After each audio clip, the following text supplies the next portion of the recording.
Hi friends, welcome to our channel. Tamil 100க்கு 100 தினம் தினம் பாரு சீரீஸில் டே 3க்கான ப்ரீவியஸ் இயர் கொஷின்ஸ் தான் பார்க்க போகிறோம். இன்றைக்கான 100 கொஷின்ஸ் பார்க்கலாம். நம்ம பார்த்துட்டு இருக்கிறது எல்லாமே 2023 கொஷின்ஸ். ஓகேங்களா?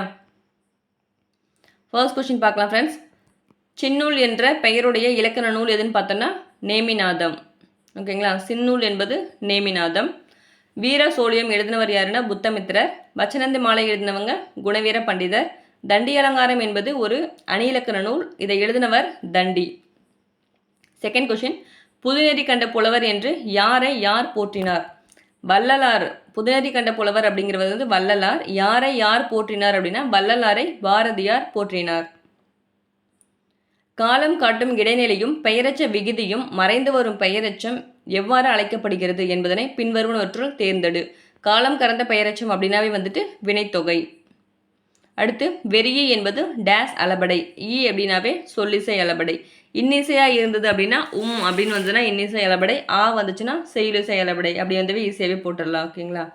இதே வந்து அளபடை எத்தனை வகைப்படும் அப்படின்னு கேட்டால் 2 வகைப்படும். ஒன்று உயிரளபடை, இன்னொன்று ஒற்றளபடை. உயிரளபடையில் தான் வந்துட்டு இந்த 3 டைப்ஸுமே வரும். செய்யுளிசை அளபடை, இன்னிசை அளபடை, சொல்லிசை அளபடை. இது எல்லாமே வந்துட்டு உயிரளபடையில் வரும். அடுத்து சரியான வினாவை தேர்ந்தெடுத்து எழுதுக. தமிழரின் விருந்தோம்பல் பண்பின் அடிப்படை தனித்து உண்ணாமை. இதற்கான வினா வந்து பார்த்தோன்னா தமிழரின் விருந்தோம்பல் பண்பின் அடிப்படை யாது? மேடை பேச்சில் மக்களை ஈர்த்தோர் திருவிக, பேரறிஞர் அண்ணா, ராபி சேதுப்பிள்ளை, கலைஞர் மு கருணாநிதி முதலியோர் ஆவர். இதற்கேற்ற வினா எதுன்னு பார்த்தோன்னா மேடை பேச்சில் மக்களை ஈர்த்த நால்வர் யாவர் அப்படின்னா தான் மேடை பேச்சில் மக்களை ஈர்த்தோர் திருவிக, பேரறிஞர் அண்ணா, ராபி சேதுப்பிள்ளை, கலைஞர் மு கருணாநிதி முதலியோர் ஆவர். அடுத்து எவ்வகை வாக்கியம் என கண்டுபிடி. ஐயோ முள் குத்திவிட்டதே. இது வந்து உணர்ச்சி தொடர். பார்க்கும்போதே நமக்கு தெரியும். ஓகேவா? கொஷின் மார்க் இருந்தது அப்படின்னா வினா தொடர். எக்ஸ்கிளாமேட்டரி மார்க் வந்துன்னா உணர்ச்சி தொடர். அடுத்து கீழ்வருவனவற்றுள் செய்தி வாக்கியம் எது? பாரதிதாசன் பாண்டியன் பரிசை பாடினார் என்பது தான் வந்துட்டு இதில் செய்வினை வாக்கியம். இதே செயல்பாட்டு வாக்கியமாக இருந்தது அப்படின்னா பாண்டியன் பரிசு பாரதிதாசனால் பாடப்பட்டது அப்படின்னு வந்தால் கரெக்டாக இருக்கும். இன்மையின் இன்னாது எனினும் இன்மையின் இன்மையோ இன்னாதது. இக்குறட்பாவில் அமைந்த அடிமோனை சொற்களை தேர்ந்தெடுத்து எழுதுக. அடிமோனை அப்படிங்கிறது மேலே இருக்கிறது ஒரு அடி, கீழே இருக்கிறது 2வது அடி இல்லையா? அப்போ மேலே இருக்கிறதும் கீழே இருக்கிறதும் இதில் இருக்கிற மோனை தான் வந்து கேட்டிருக்காங்க. மோனை அப்படின்னா வந்துட்டு முதலெழுத்து ஒன்றி வருவது தான் மோனை. மேலே வந்து இன்மையின், செகண்ட் லைனில் வந்துட்டு இன்மையே அப்படின்னு கொடுத்துருக்கு இல்லையா? அப்போ அது ரெண்டும் சேர்ந்தது தான் வந்துட்டு கரெக்டான ஆன்சர். அடுத்த கொஷின், சக மக்கள் ஒன்றென்ப உணர்வதற்கும் இனிதினதாக எழுந்த உயர் எண்ணம் எல்லாம். இந்த லைனில் வந்துட்டு இயேபு அமைந்த சொற்களை கேட்டிருக்காங்க. இயேபு அப்படின்னா வந்துட்டு கடைசி எழுத்து ஒன்றி வருவது தான் வந்துட்டு இயேபு. உணர்வதற்கும் எண்ணம் எல்லாம். இதில் பாருங்கள் ரெண்டுமே உம்முன்னு முடியுது இல்லையா? இதுதான் வந்துட்டு இயேபு. அடுத்து 11th கொஷின், தீயொழுக்கம் காணல் நீர் போன்றது. பொருத்தமான பொருள் யாது? காணல் நீர் அப்படின்னா என்னன்னா இருப்பது போல் தோன்றும் ஆனால் இராதது. இருக்கிற மாதிரி இருக்கும் ஆனால் தெரியாது. அதுதான் வந்துட்டு காணல் நீர். 12th கொஷின், ஊமை தொடரின் பொருத்தமான பொருளை தேர்ந்து எழுதுக. அறிஞர் அண்ணாவின் மேடை பேச்சு மழை திறந்த வெள்ளம் போல அமைந்துள்ளது. அதாவது தெளிவான சீரான பேச்சு தான் வந்துட்டு அறிஞர் அண்ணாவின் மேடை பேச்சு மழை திறந்த வெள்ளம் போல அமைந்துள்ளது. மழை திறந்த வெள்ளம் போல அப்படின்னா விரைவாக அப்படின்றது கரெக்டானது இருக்கும். பொருந்தாத சொல்லை தேர்க. ஓதல், படா, கெடுப்பதுவும். இது எல்லாமே வந்து பார்த்தீங்கன்னா அளபடை. அதனால் வந்துட்டு பொருந்தாதது விளக்கு. மெல்லப்பாயும் தண்ணீர் கல்லையும் கரைக்கும். இப்பழமொழிகள் பொருள் என்ன? மெல்லப்பாயும் தண்ணீர் கல்லையும் கரைக்குமா? ஓகேவா? தொடர்ந்து முயன்றால் தடைகளை தாண்டலாம் அப்படின்றது தான் வந்துட்டு கரெக்டான ஆன்சர். கரைப்பார் கரைத்தார் கல்லும் கரையும் அப்படின்னு சொல்லுவாங்கள்ல, அந்த மாதிரி. தொடர்ந்து முயன்றால் தடைகளை தாண்டலாம். விழுந்தானை தூக்கிவிட்டேன். இத்தொடரில் விழுந்தானை என்பது வினையாளனையும் பெயர். விழுந்தானை அப்படிங்கிறது வினையாளனையும் பெயர். வளர் என்ற வேர்ச்சொல்லின் வினைமுற்றை தேர்க. வளருங்கிறது வேர்ச்சொல், அதோட வினைமுற்று வந்து வளர்த்தார். வந்தனன் இச்சொல்லின் வேர்ச்சொல் வாங்கிறது தான் வந்துட்டு வேர்ச்சொல். பரப்பு மின் இச்சொல்லின் வினையடியை தேர்ந்தெடுக அப்படின்னா பரப்பு என்பது தான் இதோட வினையடி. இந்த பரப்புன்ற வேர்டை வந்து பேசிக்காக வச்சு தான் பரப்பு மின், பரப்பினர், பரப்பினான் இதெல்லாம் வந்துட்டு சொல்கிறாங்க. அப்போ பரப்பு மின் இச்சொல்லின் வினையடி வந்துட்டு பரப்பு. தென்னன் என்பது எவ்வகை பெயர்ச்சொல்? தென்னன் என்பது பொருட்பெயரோ காலப்பெயரோ சினைப்பெயரே கிடையாது, இடப்பெயர் சொல். ஓகேங்களா? தென்னன் என்பது இடப்பெயர் சொல். விடியலில் துயில் எழுந்தேன். இதில் விடியல் என்பது காலப்பெயர். விடியல் அப்படின்னா காலத்தை குறிக்குது இல்லையா, காலையிலேயே. ஸோ காலப்பெயர். இறைவனுக்கும் ஆண்டாளுக்கும் திருமணம் ஆன இடம் வந்துட்டு திருவரங்கம். இறைவனுக்கும் ஆண்டாளுக்கும் எங்கே திருமணம் நடந்தது அப்படின்னா திருவரங்கம், ஸ்ரீரங்கம். நுண்துளி தூங்கும் குற்றாலம் என பாடியவர் சம்பந்தர். சம்பந்தர் தான் வந்துட்டு இப்படி பாடியிருப்பார், நுண்துளி தூங்கும் குற்றாலம். இவங்க 4 பேருமே வந்துட்டு சைவ சமய குறவர்கள். அப்பர் வந்துட்டு திருவாமூரில் பிறந்திருப்பார். மாணிக்கவாசகர் வந்து திருவாதவூர். இவர் வந்து திருவாதவூராரும் சொல்லுவாங்க மாணிக்கவாசகர். அவர் வந்து திருவாதவூரில் பிறந்திருப்பார். அப்பர் வந்துட்டு திருவாமூரில் பிறந்திருப்பார். சுந்தரர் வந்து திருநாவலூரில் பிறந்திருப்பார். ஓகேங்களா? சம்பந்தர் வந்துட்டு சீர்காழியில் பிறந்திருப்பார். அடுத்து தமிழ் இலக்கியத்தில் முதலாக தாலாட்டு பாடியவர் பெரியாழ்வார். பிள்ளை தமிழின் முன்னோடியாருனாலும் பெரியாழ்வார் தான். ஓகேங்களா? அதனால் தமிழ் இலக்கியத்தின் முதலாக தாலாட்டு பாடியவர் பெரியாழ்வார். நாட்டுப்புற இலக்கிய கூறுகளின் வாய்மொழி பன்னத்தி, பிசி, முதுசொல், அங்கதம் என்று சுட்டிக்காட்டிய இலக்கண நூல் எதுன்னு பார்த்தோன்னா தொல்காப்பியம். சிவனுக்கும் வாழைப்பழத்துக்கும் ஸ்லேடையாக பாடிய புலவர் யாருன்னு பார்த்தோன்னா அழகிய சொக்கநாத புலவர். இந்த அழகிய சொக்கநாத புலவர் வந்து 19ஆம் நூற்றாண்டை சார்ந்தவர். ஓல்டு புக்கில் வந்துட்டு இவரோட பாடல் ஒன்று இருக்கும், மரமும் பழைய குடையும் சொல்லிட்டு. இவர் எந்த ஊரில் பிறந்திருப்பார் அப்படின்னா தச்சநல்லூரில் பிறந்திருப்பார். காலமேக புலவரோட இயற்பெயர் வந்துட்டு வரதன். படிகாசு புலவர் வந்து தொண்டை மண்டலத்தை சார்ந்தவர். தமிழின் முதல் பாவடிவ நாடக நூல் பார்த்தோன்னா மனோன்மணியம். இந்த மனோன்மணியம் வந்துட்டு ரகசியவல்லி, லார்ட் லிட்டன் எழுதிய ரகசியவல்லி என்ற நூலை தழுவி எழுதினது தான் வந்துட்டு இந்த மனோன்மணியம். இதுதான் வந்துட்டு முதல் பாவடிவ நாடக நூல். இது பொறுப்பதில்லை தம்பி எரித்தலல் கொண்டு வா, கதிரை வைத்திலந்தான் அண்ணன் கையை எரித்திடுவோம் என்று பாரதியின் பாஞ்சாலி சபதத்தில் கூறுபவன் யார்? பாஞ்சாலி சபதத்தை பாடினவர் வந்துட்டு பாரதியார். இந்த லைனை சொல்கிறவங்க வந்துட்டு வீமன் சொல்லுவார். ஓகேவா? தருமன் வந்து சூதாடிட்டு இருப்பாங்க இல்லையா, அதுக்கு இதை வச்சுட்டு இழந்துரு வரல, எது வேணாலும் எல்லாத்தையுமே வச்சுட்டு, அதனால் வீமன் வந்துட்டு நகுலன் கிட்ட சொல்லுவார். சரியான இணையை தேர்க. நவ்வின்னா மான், இது மட்டும்தான் வந்து கரெக்டு. புனல்னா வந்துட்டு நீர், முகில்னா மேகம், உகுதல்னா சொரிதல். இதெல்லாமே வந்துட்டு மாற்றி அங்கேயே கொடுத்துருக்காங்க. வாயில் இலக்கியம் என்று அழைக்கப்படும் நூல் வந்துட்டு தூது. வாயில் இலக்கியம்னாலும் சந்து இலக்கியம்னாலும் தூது தான் சொல்லுவாங்க. நச்சிலைவேல் கோகோதை நாடு என்ற குறிப்பிடப்படும் நாடு வந்துட்டு சேரநாடு. கோகோதை நாடுங்கிறது சேரநாடு. குலசேகர ஆழ்வாரின் பெருமாள் திறமொழி 4000 திவ்ய பிரபந்தத்தில் எத்தொகுப்பில் உள்ளது அப்படின்னா முதல் 1000 தான் வந்துட்டு இந்த 4000 திவ்ய பிரபந்தம் இருக்கும். 5வது திருமொழியா இருக்கும்.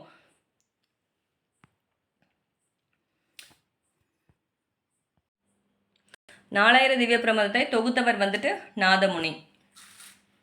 அடுத்து அருள்மொழி தேவர் என்ற இயற்பெயர் உடையவர் யார் அப்படின்னா சேக்கிலார். சேக்கிலார் தான் வந்துட்டு அருள்மொழி தேவர்.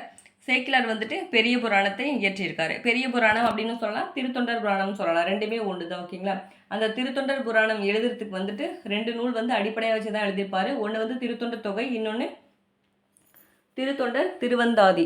திருத்தொண்டர் தொகை எழுதினவர் வந்துட்டு சுந்தரர். திருத்தொண்டர் திருவந்தாதி எழுதினவர் வந்துட்டு நம்பியாண்டார் நம்பி. அடுத்து ஊன்மிழில் ஊக்கமும் ஒளிரா காய்த்த நல் தீன் எனும் செல்வமே பழுத்த சேனகர். இதில் தீன் என்பதன் பொருள் என்ன அப்படின்னா மார்க்கம். தீன் என்பது மார்க்கம்.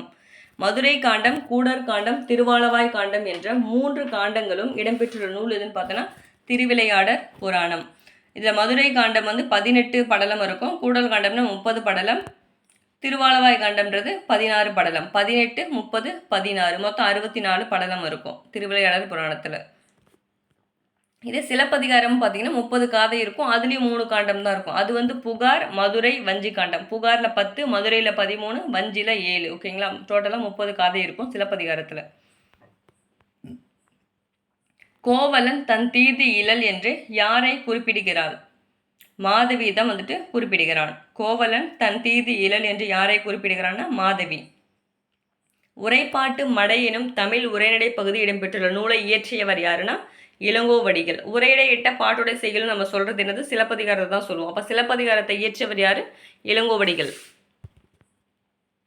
உலக உயிர்களுக்கு உண்டியும் உடையும் உரையுள்ளும் கொடுப்பது எதுவென மணிமேகலை சுட்டுகிறது அப்படின்னா அறம்.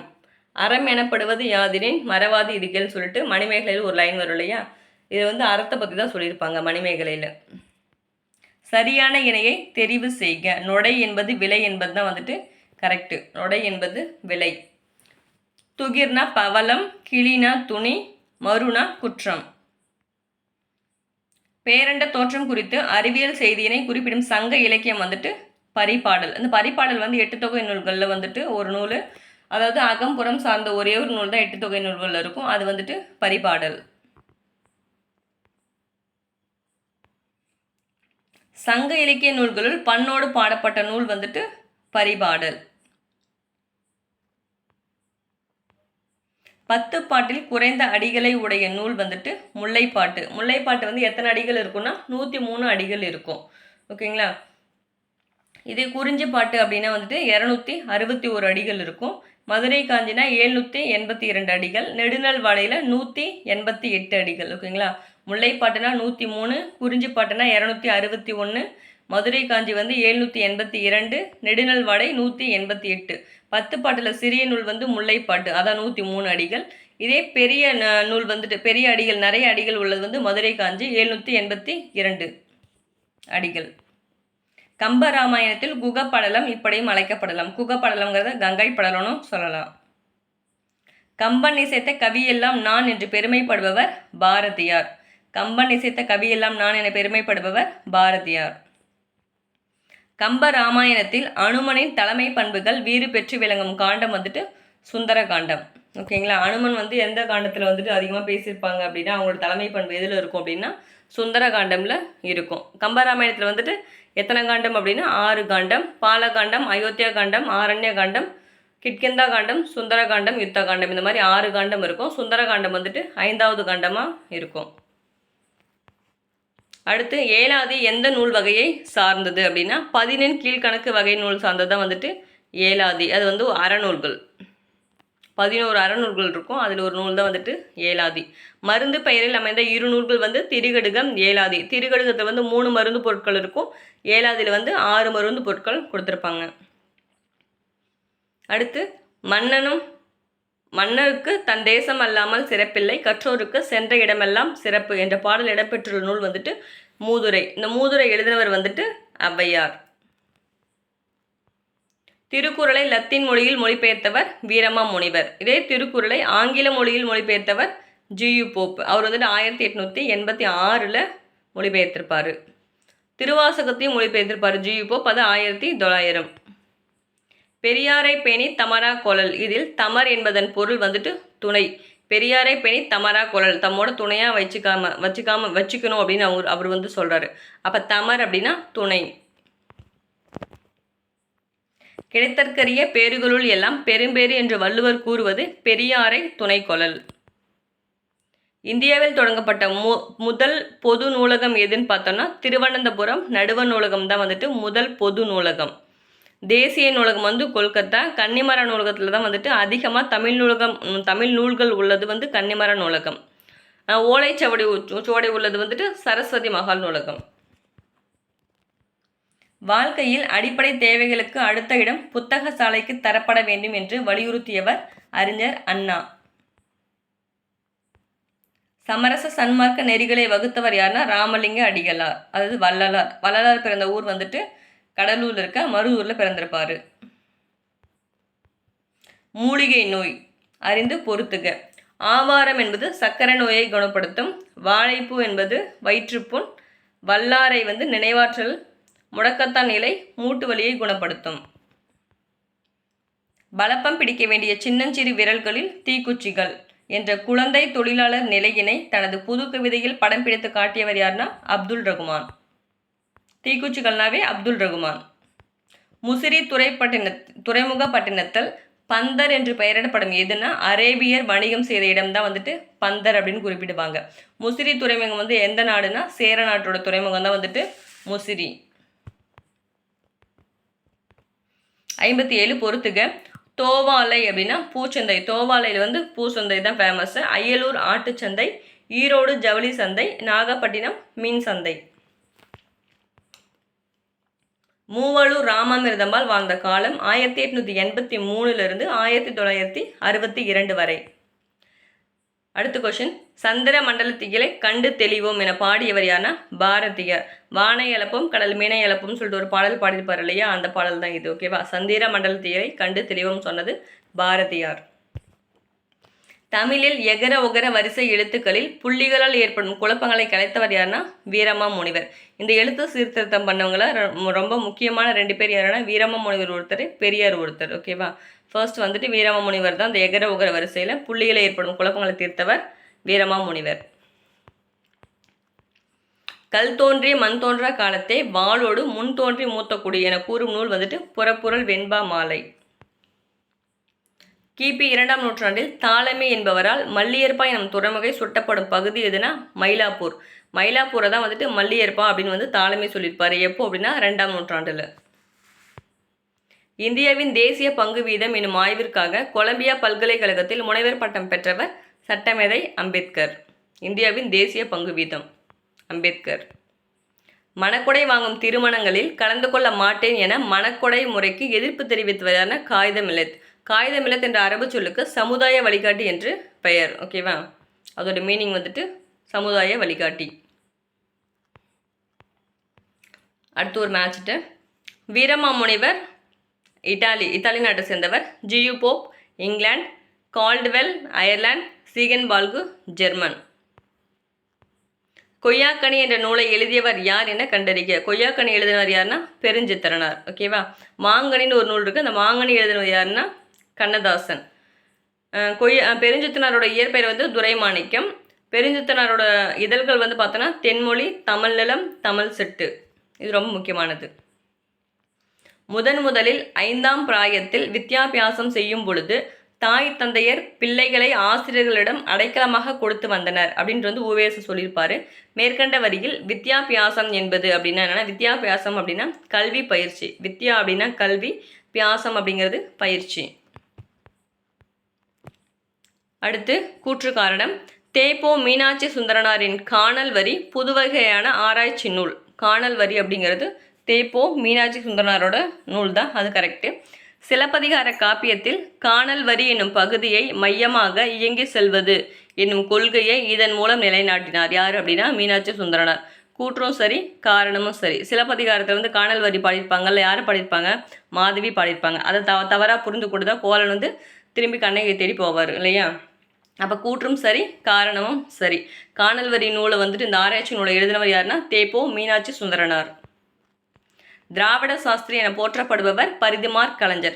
இந்த பரிதிமார் கலைஞருக்கு திராவிட சாஸ்திரி எனும் பட்டத்தை கொடுத்தவர் யாருன்னா சிவை தாமோதரனார். அடுத்து 70வது கொஸ்டின், சரியான விடையை மொழியுடன் பொருத்துக. வட்டார மொழி அப்படிங்கிறது இருக்குது. கிளை மொழி அப்படின்னா கன்னடம், தெலுங்கு. எழுத்து மொழி வந்து நாளேடுகள். பேச்சு மொழி தான் வந்து உணர்ச்சி மிக்க மொழி. ஸோ பேச்சு மொழி வந்து உணர்ச்சி மொழி. 71 தமிழ் எழுத்துக்களில் சீர்திருத்தம் செய்யும் வகையில் எகர உகர வரிசை எழுத்துக்களில் புள்ளிகளால் ஏற்படும் குழப்பங்களை கலைத்தவர் வீரமாமுனிவர். இந்த கொஸ்டின் தான் முன்னாடி இருந்துச்சு, திருப்பி ரிப்பீட் ஆயிருக்கு. அடுத்து மேடை காட்சி திரைகளை பற்றியும் நாடக அரங்கின் அமைப்பு பற்றியும் கூறும் நூல் வந்துட்டு சிலப்பதிகாரம். நாடக அரங்கின் அமைப்பை பற்றி கூறும் நூல் எதுனா சிலப்பதிகாரம்.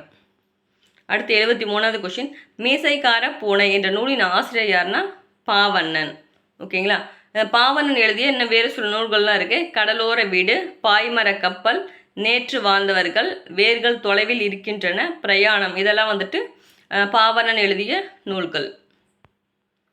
மங்கையர்க்கரசியின் காதல் எனும் சிறுகதை தொகுப்பில் இடம்பெற்றுள்ள சிறுகதைகளில் தமிழின் முதல் சிறுகதை என போற்றப்படும் சிறுகதை எதுனா குளத்தங்கரை அரசமரம். இந்த குளத்தங்கரை அரசமரம் சிறுகதை எழுதினவர் யாருன்னா வாவேசு ஐயர். அடுத்து பெருங்காப்பியம் சிறுங்காப்பியம் தொடர்பான இலக்கணம் கூறும் நூல் வந்துட்டு தண்டி அலங்காரம். பெருங்காப்பியம் சிறுங்காப்பியம் தொடர்பான இலக்கணம் கூறும் நூல் தண்டி அலங்காரம். சரியான விடையை தெரிவு செய்க. கீழ்கண்ட செய்திகளில் கூத்துப்பட்டறை முத்துசாமி பற்றிய செய்திகள் தான் கொடுத்துருக்காங்க. தாமரை திருவிருது பெற்ற நா. முத்துசாமி புலியாட்டம் தோன்ற காரணமாக இருந்தவர். புலியாட்டத்துக்கும் அவருக்கு சம்மந்தமே கிடையாது. நாடக கலை பற்றி மட்டும் தான் சொல்லியிருப்பாரு. தெருக்கூத்தப்பட்டு தான் சொல்லியிருப்பார். ஓகேவா? அப்போ அது வந்து தவறு. கலைஞாயிறு நா. முத்துசாமி நாடக கலையை மீட்டெடுப்பதே தமது குறிக்கோளாக கொண்டவர். அது கரெக்ட். கலைஞாயிறுங்கிறவர் வந்து முத்துசாமி தான். கவிஞாயிறு அப்படின்னா தாராபாரதி, மொழிஞாயிறு அப்படின்னா தேவநேய பாவனார். ஓகேங்களா? அப்போ second one correct. Third one பாருங்க. நா. முத்துசாமி தெருக்கூத்தை தமிழ் கலையின் முக்கிய அடையாளமாக்கியவர். செகண்டும் தேர்டும் கரெக்டு. ஃபர்ஸ்ட் ஒன் வந்து ராங். அடுத்து இந்திரா காந்தி படித்த விஸ்வபாரதி கல்லூரி அமைந்த மாநிலம் வந்துட்டு மேற்கு வங்காளம். இந்திரா காந்தி வந்துட்டு மேற்கு வங்காளத்தில் உள்ள விஸ்வபாரதி கல்லூரியில் படிச்சிருப்பாரு. நேரு வந்து கேம்பிரிட்ஜ் பல்கலைக்கழகத்தில் படிச்சிருப்பாரு. நேரு வந்து தன் மகள் இந்திராவுக்கு எத்தனை வருஷம் வந்துட்டு கடிதம் எழுதினார் அப்படின்னு கேட்டால் 42 வருஷம். ஓகேவா? 1922 1964 வரைக்கும் எழுதியிருப்பார். எந்த சிறையில் இருக்கும்போது எழுதியிருப்பாருன்னா உத்தராஞ்சலில் இருக்க அல்மோரா சிறையில் இருக்கும்போது. நாளும் கிழமையும் நலிந்தோருக்கு இல்லை, ஞாயிற்றுக்கிழமையும் பெண்களுக்கு இல்லை என்று பெண்ணுரிமைக்கு குரல் கொடுத்தவர் யாருன்னா கந்தர்வன். தமிழக அரசின் பரிசை பெற்ற முடியரசனின் காவியம் பூங்கொடி எந்த இயர்னு பார்த்தோன்னா 1966. நதி வெள்ளம் காய்ந்து விட்டால் நதி செய்த குற்றமில்லை என்ற திரை இசை பாடலை இயற்றியவர் கண்ணதாசன். நதி வெள்ளம் காய்ந்து விட்டால் நதி செய்த குற்றமில்லை என்று திரை இசை பாடலை பாடியவர் யாருன்னா கண்ணதாசன். எது உண்மை தொகைன்னு கேட்டிருக்காங்க. அண்ணன் தம்பி தான் வந்துட்டு உண்மை தொகை. இடையிலையும் கடையிலையும், அதாவது இடையிலையும் இறுதியிலும் வந்து மறைந்து வந்துச்சு அப்படின்னா உண்மை தொகை. இப்போ அண்ணனும் தம்பியும் அப்படின்னு வந்துச்சு அப்படின்னா எண்ணுமை. அது மறைந்து வரும்பொழுது உண்மை தொகை. செல்வி செய்தால் என்பதன் பிறவினை. செய்தால் என்பது தன்வினை, செய்வித்தால் என்பது பிறவினை. அதனால் செல்வி செய்வித்தாளுங்கிறத வந்துட்டு பிறவினை. பெயருக்கு ஏற்ற வினை மரபினை தேர்ந்தெடுக. செய்யில் வந்து இயற்றினான்ங்கிறது தான் கரெக்டான மரபு. சரியான ஒன்றை இனம் காண்க. சிவப்பு சிகப்பு. அவன் சிவப்பு மேலாடையை அணிந்து கொண்டு அலுவலகத்திற்கு புறப்பட்டான். இதில் சிகப்பு கரெக்டா சிவப்பு கரெக்டான்னு கேட்டால் சிவப்பு தான் கரெக்டு. பகுத்தறிவு துறையில் அவருக்கு இணை அவரே என்று அம்பேத்கரை புகழ்ந்துரைத்தவர் யாருன்னா நேரு. ஓகேவா? பகுத்தறிவு துறையில் அவருக்கு இணை அவரே என்று அம்பேத்கரை புகழ்ந்தவர் நேரு. எவருடன் உறவு களமாய வேண்டும் என்று வள்ளலார் என்கிறார் வள்ளலார். உள்ளொன்று வைத்து புறமொன்று பேசுபவர் உறவு களவாமை வேண்டும் என்று சொல்றவர் யாருன்னா வள்ளலார் சொல்லியிருப்பாரு. இன்சொல் என்பதன் எதிர்ச்சொல் வந்துட்டு வன்சொல். இன்சொல்லோட எதிர்ச்சொல் வன்சொல். நண்பாற்றா ஆகி நயமில செருவார்க்கும். இதில் நயமில என்பதன் பொருத்தமான எதிர்ச்சொல். நயமில அப்படின்னா தீங்கு அல்லது தீமைன்னு சொல்லலாம். அப்போ அதற்கான எதிர்ச்சொல் வந்துட்டு நன்மை. அம்மானை பற்றி தவறான ஒன்றை தேர்வு செய்க. அம்மானை ஒரு வகை காய் விளையாட்டு. அம்மானை சுவையான ஒரு உரையாடல் விளையாட்டு. அம்மானை விளையாட்டை 10 பேர் இணைந்து விளையாடுவர் அப்படின்றது மட்டும்தான் தவறு. ஏன்னா 10 பேர் கிடையாது, 5 பேரோ இல்லை 7 பேரோ இந்த மாதிரி யார் வேணாலும் விளையாடலாம். ஓகேவா? அம்மானை பெண்கள் விளையாடுவதற்கான ஏற்றுதா? ஆமாம், அம்மானைங்கிறது பெண்கள் விளையாடும் விளையாட்டு தான். மீதி எல்லாமே 3மே கரெக்டு. கீழுள்ளவற்றில் பொருத்தமான சொல்லை தேர்ந்தெடுக்கவும். பொருந்தாத சொல்லை. ஓகேவா? பொருந்தாத சொல்லை தேர்ந்தெடுக்கும். இப்படி தான் படிக்கும்போது மிஸ்டேக் பண்ணிடுவோம். அப்போ நம்ம பாட்டுக்கு மார்க் பண்ணிட்டு வந்துடும். இங்கே வந்து பார்த்தா எல்லாம் தப்பு தப்பாக இருக்கும். செம்மை, பசுமை, கருமை இது எல்லாமே வந்து நிறத்தை குறிக்கிறது. டி மட்டும் வந்துட்டு எளிமைங்கிறது நிறத்தை குறிக்கல. அப்போ அதுதான் வந்துட்டு வேற்றுமை. ப்ரப்போசல் என்ற அலுவலக கலைச்சொல்லுக்குரிய தமிழாக்க கூறுகள். ப்ரப்போசல் என்ற அலுவலக கலைச்சொல்லுக்கு தமிழாக்கம் வந்துட்டு கருத்துரு. ப்ரப்போசல் அப்படிங்கிறது கருத்துரு. அண்டர்கிரவுண்ட் ட்ரைனேஜ் அப்படின்றது புதை சாக்கடை. ஒளி வேறுபாடு அறிந்து சரியான பொருளை தேர்ந்தெடுக்க. கறி என்பது யானை. இந்த கறி வந்துட்டு காய்கறி. யானை காய்கறி. பொருந்தாத இணையை கண்டறிக. இதில் எது பொருந்தாததுன்னு கேட்டிருக்காங்க. கூலம் தானியம் தான் பொருந்தாதது. அதாவது இந்த லா வராது, குண்டுலா வரணும். ஓகேவா? அந்த லா வந்தால் தான் தானியம். அந்த கூலம் தான் தானியம்னு அர்த்தம். இந்த கோலம்னா அழகு, குளவினா குழந்தை, கூரைனா புடவை. இதெல்லாமே கரெக்டு. அடுத்து தே என்பதன் பொருள் கடவுள். தேனா தெய்வம். ஸோ கடவுளுங்கிறது கரெக்டு. பூமி என்னும் பொருள் தரும் ஓரெழுத்து ஒரு மொழி வந்துட்டு கூ. கூனா பூமி. சொற்களை ஒழுங்குபடுத்தி சரியான சொற்றொடை ஆக்குக. கல்வி இல்லாத பெண்கள் கலர் நிலம். இந்த லைன் சொன்னவங்க வந்துட்டு பாரதிதாசன். கல்வி இல்லாத பெண்கள் கலர் நிலம். இதுதான் வந்துட்டு கரெக்டான சொற்றொடர். முறையான சொற்றொடரை கண்டறிக. விழிகளை இழக்க நேரிட்டால் கூட தாய் தமிழனை இழந்துவிடக்கூடாது என்று எண்ணியவர் யாருன்னா ரா இளங்குமரனார். இதுதான் வந்து முறையான சொற்றொடர். இதை வந்து தெரிஞ்சுக்கோங்க. பட் இந்த லைனை வந்துட்டு சொன்னவங்க ரா இளங்குமரனார். விழிகளை இழக்க நேரிட்டால் கூட தாய் தமிழனை இழந்துவிடக்கூடாது. பங்கர் நினைவு அறக்கட்டளை சொற்பொழிவு என்ற தலைப்பில் இலங்கை யாழ் பல்கலைக்கழகத்தில் உரை நிகழ்த்தியவர் யார்னா தனிநாயகம். சரியான அகரவரிசையை தேர்ந்தெடுக்க. உயிரெழுத்து தான் வந்துட்டு ஃபர்ஸ்ட் வரும். உ ஏ இதெல்லாம் வந்த பிறகு தான் அதுக்கப்புறம் மா வரும். உழவு, ஏர், மண், மாடு. ஓகேங்களா? ஓகே ஃப்ரெண்ட்ஸ், இன்றைக்கான 100 கொஷின்ஸ் வந்துட்டு பார்த்தாச்சு. வீடியோ பிடிச்சிருந்துச்சு அப்படின்னா லைக் பண்ணுங்கள், ஷேர் பண்ணுங்கள், கமெண்ட் பண்ணுங்கள். சப்ஸ்கிரைப் பண்ணாமல் யாராவது வீடியோ பார்த்துட்டு இருந்தீங்க அப்படின்னா சப்ஸ்கிரைப் பண்ணுங்கள். தேங்க்ஸ் ஃபார் வாட்சிங்.